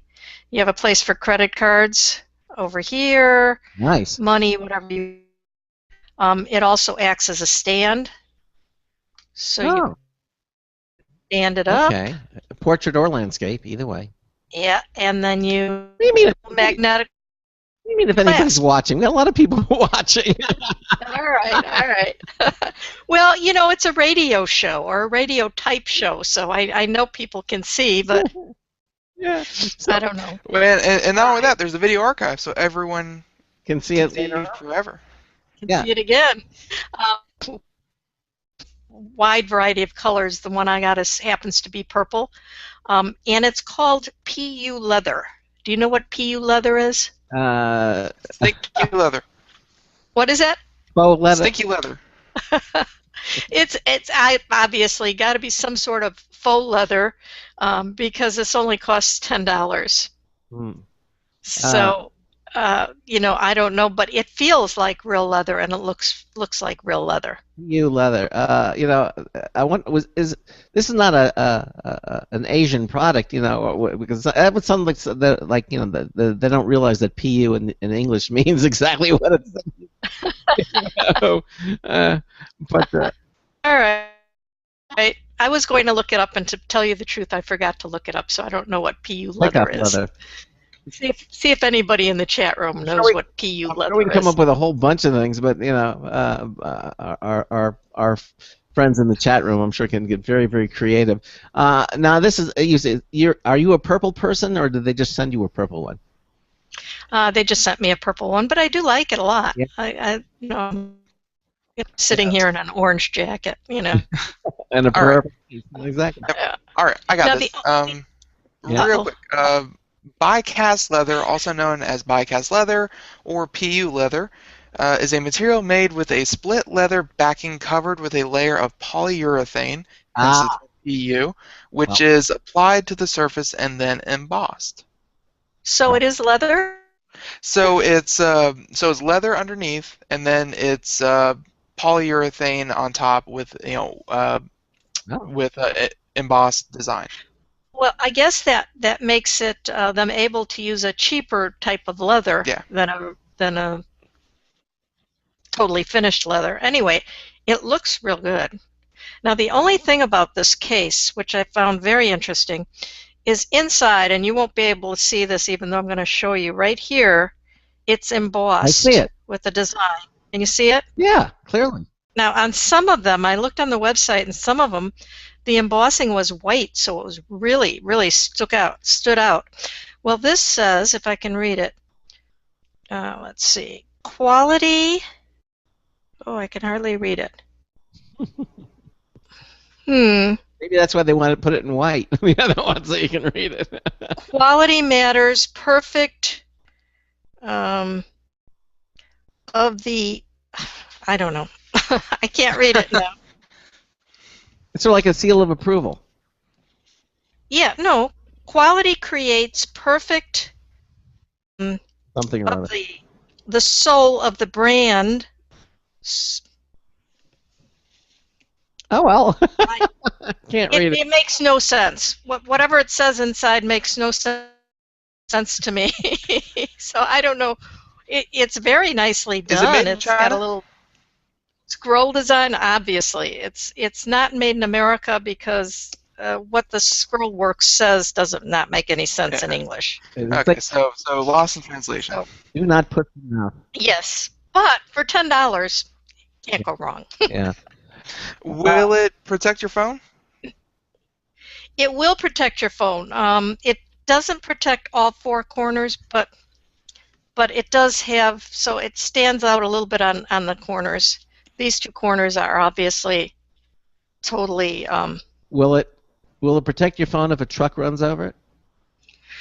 Well, I don't know about that, but it does give you quite a bit of protection, even for falls, I would think. Yeah. Let me see. All four corners. Yeah. Well, that's what happened to Ben's phone, so I figured I would just that. Yeah, I heard of that. And hey, it survived without a case, so there's something. That is. I don't plan on having that happen to my phone. All right, so there you go. There's the different cases, and so let's move on to this next item that you found, and this is from a company called YanTouch. The Black Diamond Plus. Yes. Black Diamond Plus. Very, very interesting device. It's about 4 inches round. Well, I'm going to show you guys. Let's see if I can get it over to the camera. Ah, yes. Can you see it? Sure can. All right. Well, right now it's yellow. Yep. And I have it set so that it's actually scrolling through the different colors, so it's going to turn green. Turning green, yes it is. Okay. Turning green, and then it will probably turn red. Or blue. You said you like color. Yes, that's very right. Very colorful. It's actually very pretty. The diamond shape, the shape of the glass or the plastic is kind of diamond shapes all over. Underneath that, the look of it is very sparkly. I've showed this to some kids. They absolutely love it. They want to keep it as a nightlight. Oh. And it's, for falling asleep and things like that. Yeah. So it's actually, see, it's blue now? Yep. It's the speaker. It's a Bluetooth speaker as well. Okay. So what does something like that cost? Well, that's the one thing about it. The retail cost, oh, it's purple now. Matches your wallet. You're right. The retail cost is $199. Amazon had it for $149. Now it's got some other speaker. It has a remote control that goes right into the That's light, fun. So you which won't is lose. really cool. You won't lose it.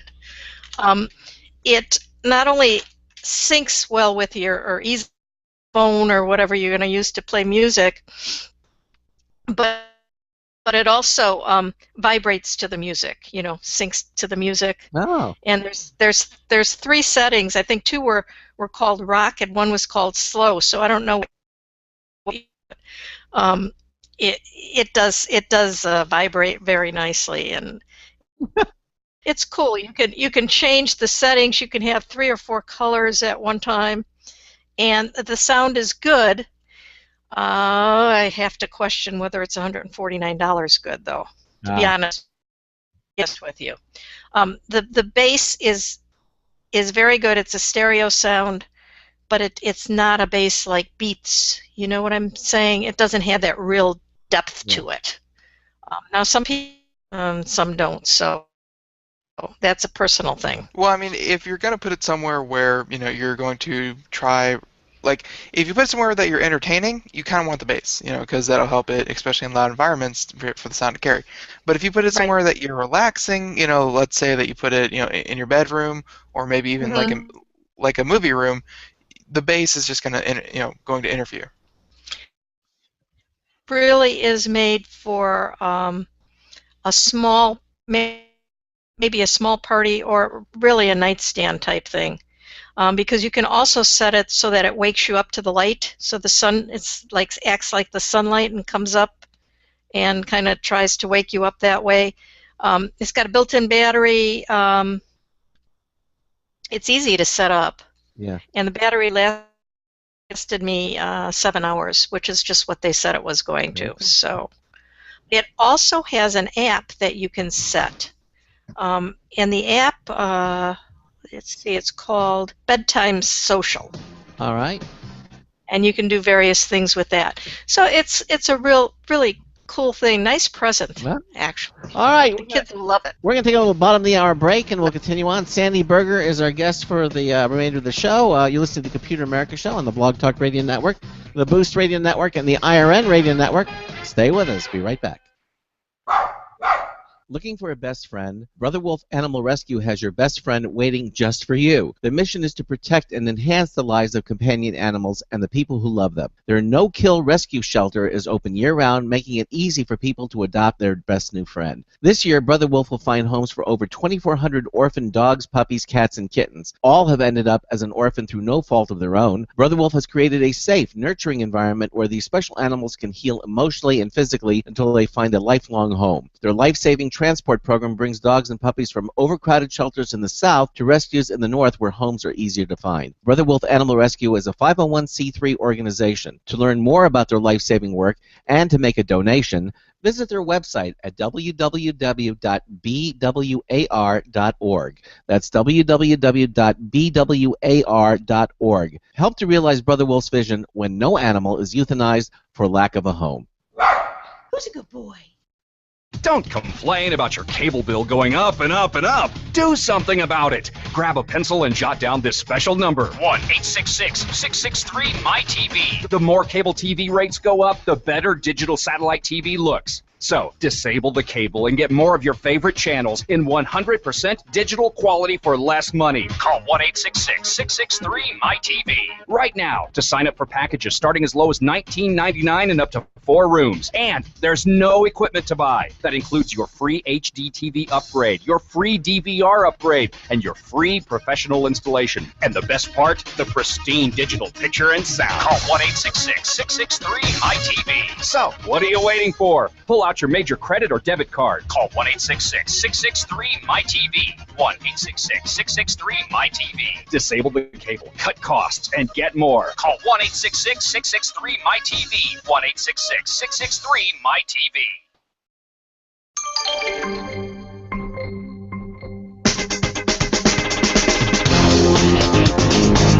Yoo-hoo! It's Marty Winston with a News Tips Bulletin Review for Computer America. This time, it's about the Werner Podium Ladder. Now, even with simple tech and workplace tasks like changing lights, or running networking wires.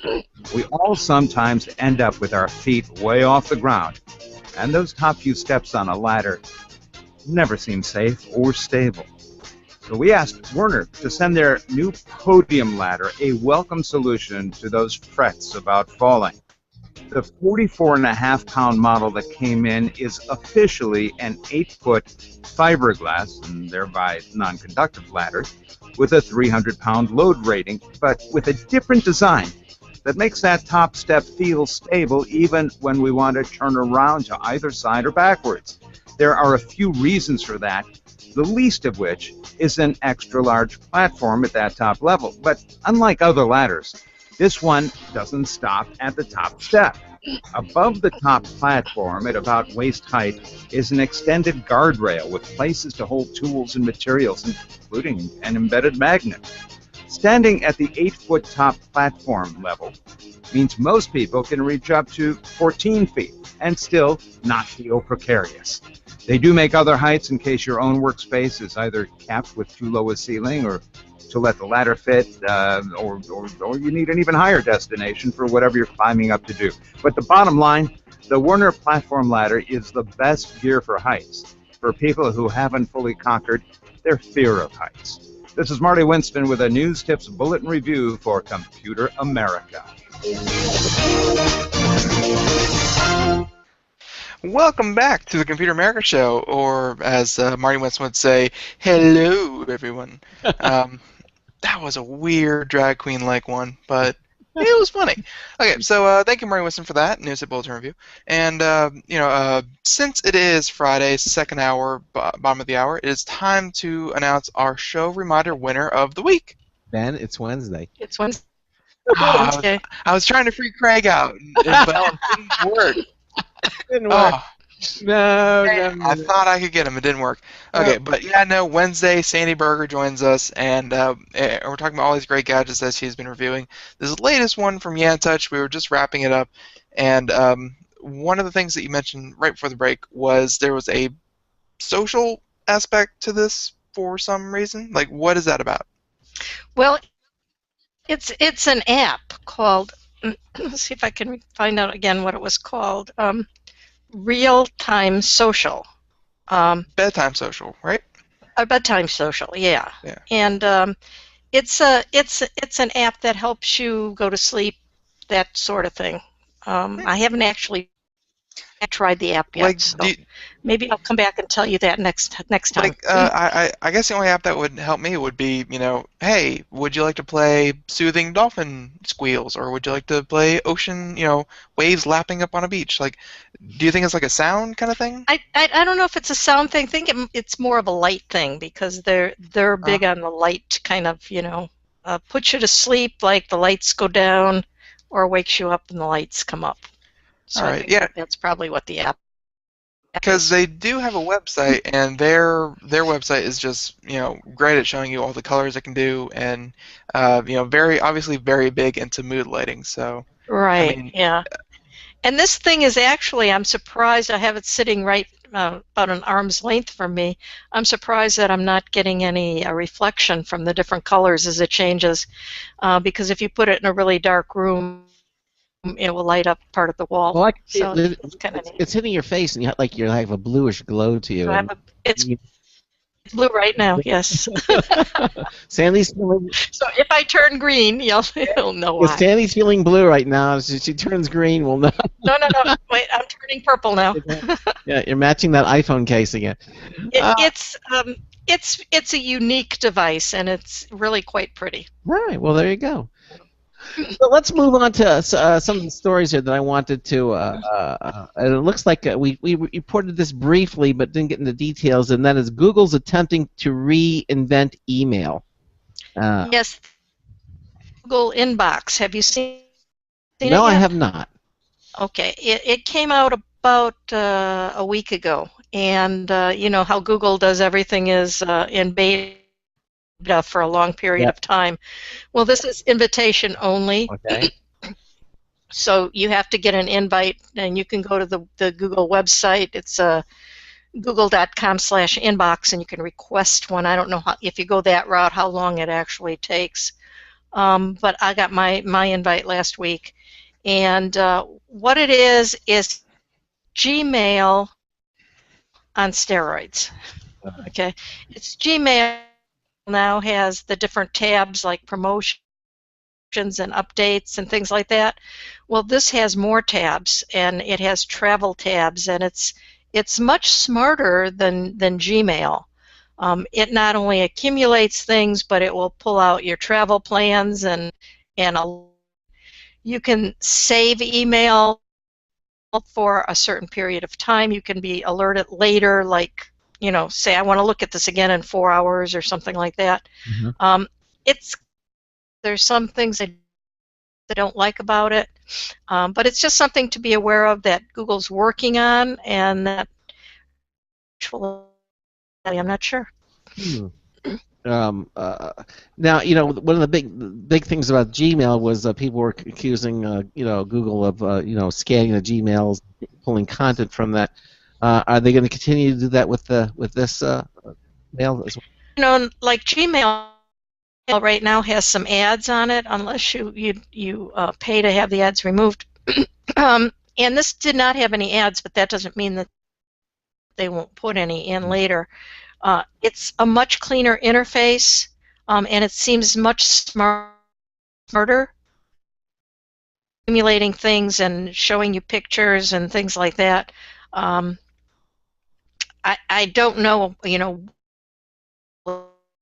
really focus on how much they know about you and what kind of ads they might show you. Well, let me ask you this, because now what mail service do you use on your iPhone? Do you use Apple Mail, or are you using the one that's built in, or are you using Google Mail with that? What are you using? I use Gmail Mail. I have never liked Apple Mail. Sorry, guys. I know some people love it, but I just don't like it. On the iPhone as well? On the iPhone as well. See, to me, it's not so much hating Apple Mail. It's more along the lines of I love Gmail and how great it is with interconnectivity, like between systems and things like that. So I never really had a problem with Apple Mail. Just Gmail is so amazing. I do like Gmail. I do like Gmail the best, and that's why I use it. The other thing I like about Gmail is that it's so easily can actually access and pull mail in from other accounts. So my computer I accumulate it and it goes into my Gmail account, and seamlessly. And I do really like the tabs that they've put on there, the promo tabs and everything. The reason you can use Inbox, you can use on one tab, and you can have Gmail on another tab. And you can use Inbox on your mobile device as well. The one thing I don't like about it right now is I have a lot of labels set up in Gmail, and usually if I want to say move it, and I start typing the name, and it pops up. In Inbox, you can't do that. In Inbox, you have to actually scroll down to the, well, if I have 50 different labels, I'm not going to want to scroll down.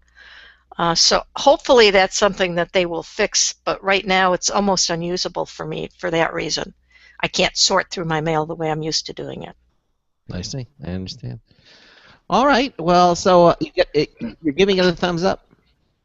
I'm giving it needs a little more work. Sideways thumbs. Okay. Yeah, it's not quite there, in my opinion. It doesn't suit me for what I want to. It's in beta. Good idea. Yeah. Good. And it's smart. It's very smart. All right. Well, listen, we have about 20 minutes left, and I want to talk about some of the articles that you're writing. I understand you're writing now for a new website called Breaking Modern. Right. And have you looked at the website? Not yet. I have, but I will be looking at it. Okay. Moment. Well, you gotta I just found out about this now. So. Website. It really is geared toward. I think it's geared toward younger people, but it's got tons of variety of information. What? And I've been doing a lot of, but I also just did on on the Mars rover. Right? You guys were talking about planets and all that before. Well, recently they did a memory update on the Mars rover, which Ben, you'll be interested to know, has also. It was only supposed to be still roaming Mars right now, but it was losing its memory, and Alzheimer's. So it's an update, which a couple million miles away. Interesting. So they did it. It turned out just great, and the rover is back roaming. It's amazing what they can do with these remote updates that we can't even do with our computers. You know, if you have failing memory, you gotta take the computer and take the memory out, take it to a store, you gotta fix it. Wouldn't it be nice if this? Well, no, that's not true in this particular case. The Mars rover from 10 years ago uses flash memory. So all they had to do is reformat the flash drive, and they of course had to do it from. But it also brought to mind, and I put in my article that is something that you should do even with flash memory. You don't think about it because it seems so much more stable than anything else that we've had in the past. But those flash drives do they wear out. But the memory can and stuff like that. So if you reformat it again, seals off those bad spots and makes it all usable again. Sort of spares them out, I guess. Evidently, was what it. Yeah. Yes. Every few years, at least on flash memory. Okay. And nobody does it. Okay. So tell us about this TGI Black Friday. Oh, that's an interesting app. Do you guys ever go out for Black Friday sales? Yeah. Sure. I mean, I don't go out for the actual sale, but I have gone and seen the lines for sales because I never make it out there 3 days before and go camping. Yeah, I don't either, but I have gone and waited in a couple lines and stuff like that. The thing that I enjoy about Black Friday is getting all those newspaper ads and looking through them. But now they're putting out those ads instead of the Wednesday before Black Friday. They're putting them out now. They're already out there everywhere on the internet. However, who wants to go out and gather up all the ads or go to 10 different stores and look at their Black Friday ads and find them? So the app that I reviewed for Breaking Modern is called TGI Black Friday. And what it does is it accumulates all those ads and gives you all of the Black Friday information right there. Thing I liked about it again is it also has a wish list. So if you see something that's going to be Black Friday sale at Walmart, you can just press a button and it'll go into your wish list. And so whatever you find at Target or Best Buy or wherever you're doing your shopping, and end of the list that I made of things well priced and everything, it gives you the total of what you would spend if you bought all those items. And really changes your mind about what you're going to buy. You mentioned Walmart. I don't know if you really, but their app is actually kind of cool too. I don't know if you've seen their Walmart app. But basically, when you finish doing your shopping for the day at Walmart, you can you run this app, Walmart app, and it actually looks at the barcode on your receipt. And then it will, and then you can actually see it. You can see a copy of your receipt appear on your phone. But not only that, it actually goes like 100 and some odd different competitors and sees and compares their price with their price. And if they have a lower price, you get that money back. That's a good question. Is that app going to work with Black Friday sales and sales of that sort? I don't know. I didn't understand, Craig. What does the app do? In other words, you take a picture of your receipt when you're finished at Walmart. Oh, okay. And then it takes and it knows exactly what your receipt says from the barcode on there. And then it goes out to 150 to 100. It'll tell you how many different retailers, and will compare the prices that you paid at Walmart with all the other retailers. And if they find a lower price at the other retailer, you get that money back. It's good. But this is not an app that is promoted by Walmart. It's the is Walmart. It's a Walmart. Would Walmart want to give you Well, money that's what I'm back? saying. That's what they do. Because they're hoping that people come in, use the app, and feel secure in shopping at Walmart, knowing that they're going to get the best deal. All right. And I've been using it for about 3 weeks now, and I've accrued all my shopping at Walmart now. I've got like about $20 that I can get back. I can get back at any time I want. Now, how do you get it back? No, I actually haven't done it yet, but I think the app just either gives you you get a gift card on your phone, and then when you're at the retailer, you can just scan it, and it'll take that amount of money off your next purchase. And it's the Walmart app. You just go to iTunes and just look for Walmart, and it really works. I mean, it's and okay. I'll have to try that. Yeah, it keeps a copy of all your receipts too on the phone. It's actually a very cool app, and also you can use it. So when you're in Walmart, if you see a product, you can use the barcode. It'll tell you how much the product is. Right there. You can get your scanners. You can do all that with the app. It's good. And it gives you a little floor map of any particular Walmart that you're in too. I need that because there's never people in Walmart to ask where something is at. That's very true, and you get the price. So it's a multi-function app, and it's from Walmart, and they're constantly updating it. And it's extra cash. You get the money back. You are assured that what you're paying for is probably the lowest no matter where you go in your area. I'm going to have to look at that one. That sounds interesting. I don't shop at Walmart a lot, but that was your point. That was the right, point. Ben? They get you. Yeah, that was the point. Although, I'm not exactly anti-huge corporation, but this is just another way for Walmart to take over the world. So, use at your own risk.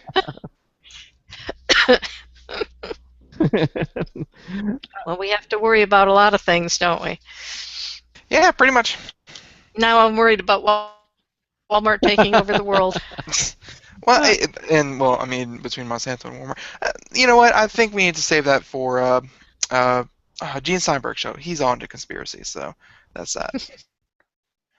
So let's talk a little bit about selfies as an app. This is an app by the creators of WordPress. Right. And I just found it very interesting because what they did is they put it out there. They actually had it on one of their websites, and they did no advertising on it. They just put out this app, and people started using it. Well, first of all, they polled people and said, would you like to see it on iTunes or would you rather see it on Android? And Android won. So right now it is an app that's not available on iTunes. It's only Android. But it's all geared toward taking selfies. And you know how popular that is. It's so popular now that selfies has become a word in the dictionary. I don't see it fading at all. I just see more and more people doing it. I don't know how long it's going to last, but right now it's hot, very hot.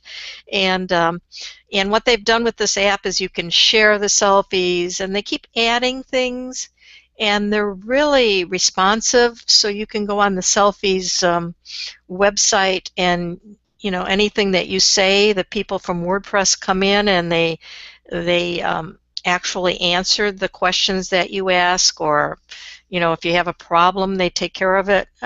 It's kind of interesting, and they say basically that they're just they're seeing if it catches on or not. If it catches on, they're gonna take it to iTunes and make a bigger deal out of it. But it was kind of a test thing, and that's why I was interested in it. So I tried it out. And you did like my selfies? Yeah, exactly. With your I don't know. Do you do selfies, Ben? I have done selfies. I seem to lack the crucial component of friends to take third-person pictures. So, selfies, I have a feeling that, if, people kind of think, oh, selfies, that's the thing that kids do. They're all, just narcissistic little, But I feel like everyone who says that, if they grew up with a great camera in their pocket that they could turn on themselves, and that's the point of a two-way camera, if they can turn on themselves, I feel like they would do the exact same thing. They just aren't used to it. Well, I'll tell you, my husband did that when we were in college together. Phones and all that. He just took a picture of himself, and everybody thought that was Well, when He did was that. cutting edge even back in He those was days. cutting edge. Yeah, he was aw. ahead of his time. He didn't use checks at the the checkout, and he Right, exactly. right. It took, well, I've never really caught on to the selfie thing. I mean, yeah, I went and saw some of what kids were doing, pictures that they were taking, and you can actually edit it a little bit. You can put a title on it. You can send through this app. You can send it back and forth to your friends and add things to it. And I don't know, it seemed like quite a bit of fun. Absolutely, and that's what it's all about. Having Whoops. fun with the stuff. The messaging portions of it. One of the hot things right now in messaging is privacy. Is it kind of like Snapchat or even the new Facebook messaging app? I currently forget what it's called, where like you send it and then it gets deleted.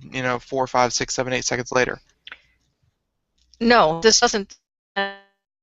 It is public. If you send a selfie to this right now, anyway, it's public. There's no way to make it private. All right, so they're not trying to take on Snapchat. It's just a completely different. Okay. No, yeah, it's a totally different thing. They're just trying to I think buy into the selfie idea and let everyone have some fun with it. Yeah. But in order for what's going to have to happen is they're going to have to keep coming back to using that app. So we'll see what happens with it. It'll be interesting to watch. Yeah. But anyway, the Breaking Modern website is a place you can go, and on the show notes I put a link to all my articles on there. Quite a few new ones as follow me there, or you can follow me at CompuKiss.com. Yeah, and when you go to CompuKiss, there's all kinds of articles that we're not getting to. There's some really interesting tips for better searching on Google. I mean, the article of that. And here's a tip: use the plus sign. Trust me, it works. And well, a lot of people use Google every day and search results that are not really the results that they're looking for. So I did write the article about how to put things in apostrophes and tildes and these little ideas that you can actually tailor on Google to see just what you want instead of a million. Yeah, and again, you can get all that at CompuKiss.com, Sandy's website. Mm-hmm. And also, you have other like little bills that add up to big spending, and yeah, I mean, that's another article that aggravated me. Is this what you see now, $dollars a month, and that's really cheap, and then you can back up your computer for $3 a month, but guess what? All those monthly fees, suddenly your checkbook is empty or your bank account is empty, and you're saying, where did all that money go? Right, exactly. And older people are much more scrutinized than, but it catches up with all of us. And so I wrote an article about which ones I would like to see and which ones I don't do these little bills, just because it was interesting. It was fun. Yeah, and they really can add up. I mean, you're right. It's only $8, or it's only $3 a month, or it's only. But before you know it, you're spending hundreds of dollars. Right. And you're going, oh my gosh, this is it's certainly something that you need to be made aware of. And again, you can read all these stories at CompuKiss.com. Of course, you go to our website at ComputerAmerica.com, and all of our stuff is there. Just go to the correspondence page there, and you can see all of our correspondents out here at Computer America, and including Sandy. And if you click on her picture, it'll take you. You'll take it to the website, the CompuKiss.com. Is there? Just click on the photo. Now, the photo view is out. Last year, we were out at the Consumer Electronics Show with us, and I understand that you're going to be out there again. And I am. That'd be nice. So if you're out there, you'll visit us up on stage, and you like it. You like it out there at CES. I do. I have a good time, and No, it's more face to face. I see people that I haven't seen all year. That we correspond through email, and then I think it's real fun to do that. Plus, seeing all the latest and greatest things is pretty neat. Exactly. Neat too. Yeah, that is always an attraction of it, and of course it's in Vegas. So I mean, Las Vegas is one of my favorite places to visit. I'm not a big traveler. I don't like to travel, but if I'm going to go someplace, Vegas would be my first pick because. Are you going to go this year? We're working on it. Somebody has. All right, let me talk. Somebody has to anchor back here. It's got to do it. So. Yeah, everything is mobile today. No, but there's still some things you have to kind of, you have to have things anchored. No, Craig can take it mobile. He just looks funny with an iMac on his back and a power generator towing behind him. Yeah, exactly. It's bank. This is very true. Well, Sandy, listen. Again, it's a pleasure having you here on the show, and thanks so much for being with us here on tonight. Now, again. 90 seconds. In December, you're going to be back with us again on the 10th of December, and I'll be back with more stuff from Sandy Berger. Stay with us to the end of the show because we do our after show video on our live Computer America video streaming page. Now, coming up tomorrow is David Perry. He's going to be joining us. David Perry. Oh, he's the guy with the thing and the what? Yeah. Yeah, that's right.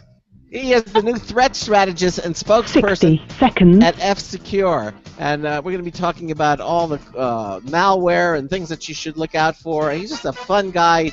We've been friends for 20 some odd years, almost since I started doing the show. So anyhow, thanks for being with us here tonight here on Computer America, and Ben and I will see you tomorrow night on the show. Well, something else I wanted to mention, and now I can't remember it. It's completely gone out of my mind. Maybe it left with the dings. It took a part of your brain. I need a flash memory reset. That's what I need.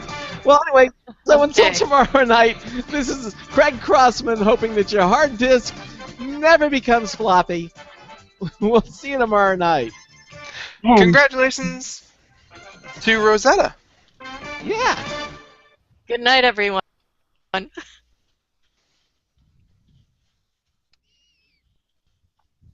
Thank you for using Blog Talk Radio. Goodbye.